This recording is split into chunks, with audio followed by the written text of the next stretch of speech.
कि आप सभी को मालूम होना चाहिए कि ट्रांसफ़र पोस्टिंग का जो मामला चल रहा था उसमें लगभग 1,90,000 स्थानांतरण के लिए आवेदन हुआ था, जिसमें 20,000 स्थानांतरण हो गया, बाकी 1,70,000 बचा हुआ है।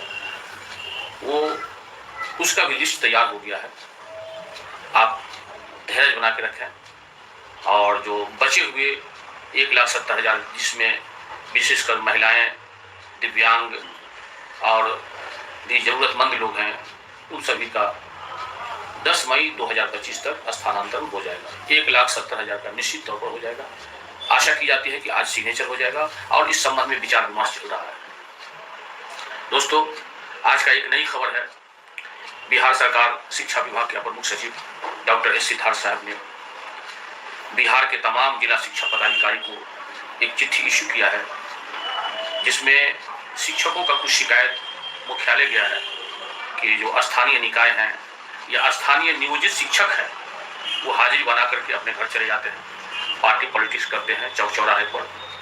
इस पर शिक्षा विभाग जिला शिक्षा पदाधिकारी को गहरा नजर रखने के लिए कहा गया है और ऐसे शिक्षकों को शीघ्र निलंबित करने का भी आदेश है। आज ही 2 शिक्षक निलंबित भी हो चुके हैं। दोस्तों, जैसा कि सरकार का आदेश था, विशिष्ट शिक्षक बनने के लिए, राजकर्मी का दर्जा पाने के लिए सक्षमता परीक्षा के लिए 5 चरण में एग्जामिनेशन होगा। तो आपको मैं बता दूं कि यह अब 5वें चरण का घोषणा हो गया है। मई महीने में 3रा चरण होगा, जून महीने में 4था चरण होगा और जुलाई महीने में 5वां चरण होगा, समाप्त हो जाएगा। लेकिन सरकार को अंदेशा है कि कुछ शिक्षक अभी भी सक्षमता एग्जामिनेशन नहीं देंगे, राजकर्मी नहीं बनेंगे। ऐसे शिक्षकों पर सरकार का संदेह है। ऐसे शिक्षक, बचे हुए नियोजित शिक्षक 73,000 है। ऐसे शिक्षकों पर सरकार का संदेह है कि 73,000 का विभाग में या प्रखंड शिक्षा पदाधिकारी क्या हो या नियोजन इकाई क्या हो या स्थानीय इकाई से संबंधित जो शिक्षक हैं उसका फोल्डर नहीं है। तो अब सरकार इस पर एक विशेष मीटिंग 2 से 3 दिन तक के अंदर एक विशेष विभागीय बैठक करने जा रही है। इस पर एक निर्णय लेगी।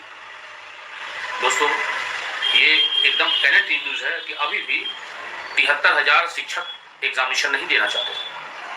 वो अपने लाभ के लिए आगे नहीं बढ़ना चाहते हैं, लेकिन सरकार का संदेह है, सरकार का संदेहास्पद दृष्टिकोण है ऐसे शिक्षकों पर जो एग्जामिनेशन नहीं दे रहे हैं कि ऐसे शिक्षकों का फोल्डर है ही नहीं। तो अब नियोजित शिक्षकों का भी मुझे लगता है छानबीन जांच के लिए विभाग 2 से 3 दिनों के अंदर एक बहुत बड़ी बैठक करने जा रही है और बड़ा निर्णय लेगा। दोस्तों, एक खबर आई है, समस्तीपुर जिला में ट्रक से एक ऑटो आमने सामने ऐसा टकराया कि ऑटो का जो है धज्जी उड़ गया, जिसमें अफसोस की बात है एक शिक्षिका भी थी और एक शिक्षक भी थे। जो शिक्षिका और शिक्षक का दुर्घटना स्थल पर ही मौत हो गई। शिक्षिका की पहचान मोहिती नगर थाना के कल्याणपुर की मुन्नी देवी और अमरेंद्र कुमार है। ऑटो ड्राइवर इलाज के दौरान ही उसकी मृत्यु हो गई और ट्रक ड्राइवर फरार हो गया।